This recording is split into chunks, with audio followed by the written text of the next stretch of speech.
আজ teachers day celebration. দীর্ঘ অসুস্থতা কাটিয়ে টাইফয়েড থেকে উঠে আজকে আমি কলেজে জয়েন করলাম। তো এটা পিএইচডি সেকশন আমাদের কলেজের।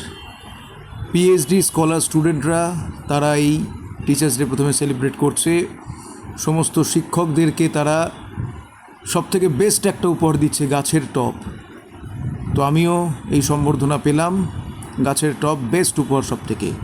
তারপর আমাকে নিয়ে আসা হলো ম্যাথামেটিক্স ডিপার্টমেন্ট থেকে। ম্যাথামেটিক্স ডিপার্টমেন্ট আমাকে ইনভাইট করেছিল। প্রথমে সমবেত সঙ্গীত, তারপর মা সরস্বতীর এই ছবি উদ্বোধনের মাধ্যমে প্রিন্সিপাল মহারাজ, ভাইস প্রিন্সিপাল মহারাজ, কমলাস্থানন্দজি আর বোধিসত্ত্ব মহারাজ এই ছবি উদ্বোধনের মাধ্যমে, আর তারপর শিক্ষকদের এবং মহারাজদের এইভাবে বরণ করে নেওয়ার মাধ্যমে টিচার্স ডে সেলিব্রেশন শুরু হলো।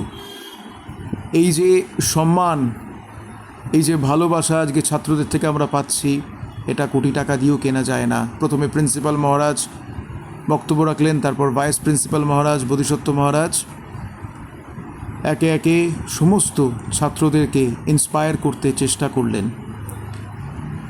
তারপর শিক্ষকরা যারা ছিলেন, প্রফেসররা যারা ছিলেন, তারাও ছাত্রদেরকে সবাই উদ্বুদ্ধ করলেন নিজস্ব অভিজ্ঞতা শেয়ারের মাধ্যমে। কোনো শিক্ষক আবার কবিতা আবৃত্তি করলেন, করে ছাত্রদেরকে আনন্দ দান করলেন। ছাত্ররাও একে একে নিজেদের পারফরমেন্স শুরু করলো, কেউ গান গাওয়ার মাধ্যমে, কেউ বক্তব্য রাখার মাধ্যমে, আবার কেউ সমবেত সঙ্গীতের মাধ্যমে স্টুডেন্টদের ইন্সপায়ার করতে চেষ্টা করলো। আমার যখন সময় এলো তখন আমি প্রথমে খানিকটা বক্তব্য দিয়ে তারপর আমার একটা solo mime performance, life circle, জন্ম থেকে মৃত্যু একটা মানুষের এই টোটাল সার্কেলটাকে দেখানোর চেষ্টা করলাম।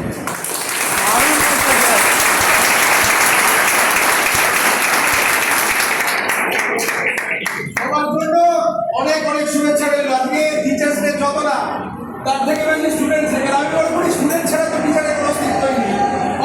তারপর আবার স্টুডেন্টরা পারফরমেন্স করলো, কেউ ম্যাজিক শো দেখালো। এই ইন্দ্রজিৎ দারুণ ম্যাজিক দেখিয়েছে, ছেলেটা ইজ এ জিনিয়াস। তারপর আবার সমবেত সঙ্গীত, তারপর স্টুডেন্টরা মিলে একটা ছোট্ট নাটক করলো, বেশ ভালোই পারফরমেন্স করেছে। কয়েকজন শিক্ষক তার ব্যক্তিগত জীবনের অভিজ্ঞতা শেয়ারের মাধ্যমে অনুষ্ঠান শেষ করলো। লাস্টেই বিরিয়ানির প্যাকেট আর মিষ্টির প্যাকেট দেওয়া হয়েছে। সমস্ত যা যা উপহার পেয়েছি সব সঙ্গে করে নিয়ে অবশেষে বাড়ি চলে এলাম। এই যে মুহূর্তগুলো যা যা আজকে আমরা যাপন করলাম, এটাই সারা জীবনের সম্পত্তি হয়ে থাকবে। ব্যাস এইটুকুই চাই জীবনে, আর কিছু না। ভালো থেকো সবাই।